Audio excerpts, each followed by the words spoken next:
Ani Bojo Wapsakwesdijnakas Magisi Dodem Dokis Dinjaba. Hi, I'm Dr. Brenda Restoule, psychologist with the Right Path Counselling Prevention Services, Giyak, Moseng, and Nipissing First Nation. Today I'd like to take a few minutes to talk to you about taking care of your mental wellness during Mental Health Awareness Week. The theme for Mental Health Awareness Week is kindness and connection. In the last several weeks, we've been asked to stay home and self-isolate for the protection of ourselves, our family, and our community.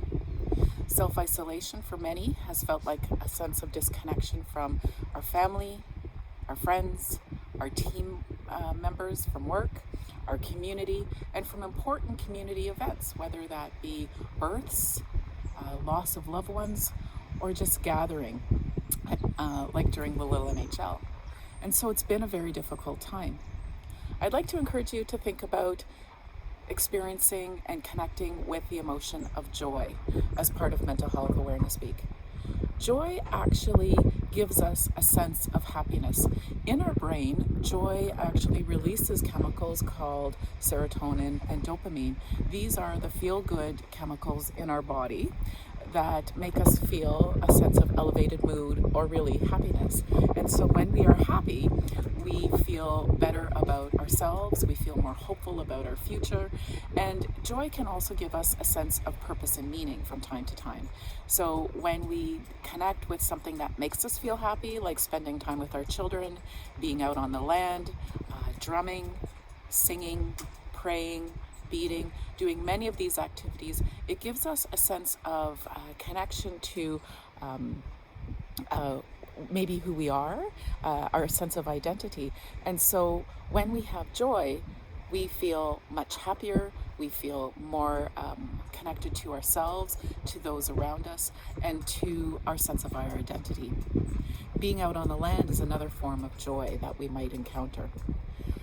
Being with our family is another form of joy. So I encourage you to look around you and find reasons for joy. In the background, for many of you, you will find joy just by being outside and being close to the water and hearing the beautiful sound of the waves.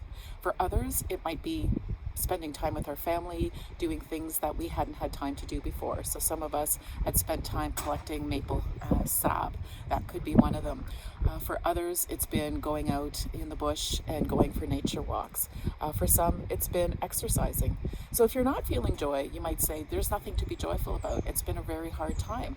But we can actually trick our brain into feeling elevated mood. And so even just smiling or reading something that might make us laugh and giggle for a minute actually elevates our mood and makes us feel better.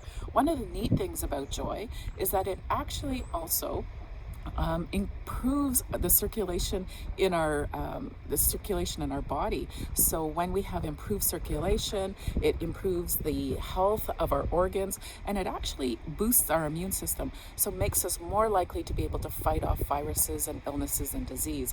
And so when we have joy, we also can be looking to improve our overall health and wellness.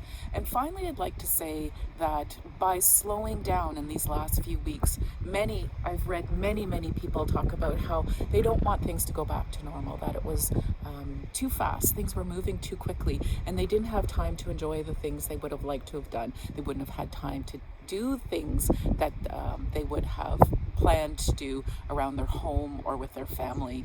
And so slowing down has actually been a blessing for many people. And we also know that slowing down, not only ourselves individually, but slowing down as a society, has actually had health benefits for Mother Earth. It has led to improvements in the health of the water. It has led to improvements in the health of the atmosphere. It's led to improvements in just generally how Mother Earth is overall. So the health of Mother Earth has improved. And so I think if we stop and take a minute to find joy in our daily lives, joy with our family, joy in the community. And that can include doing some act of kindness that brings us joy, connecting with our neighbor by, running over a batch of cookies that we've baked, or reaching out to a senior and doing something in their yard for them, or dropping off some special treat to them. All of those things can bring us joy. So for Mental Health Awareness Week, I encourage you to find and do a small act of kindness that brings you joy and brings somebody else joy. And when we bring joys to others, we also improve their health and their wellness and boost their immune system.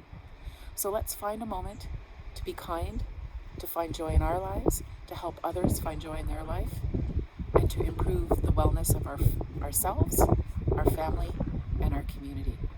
Miigwech.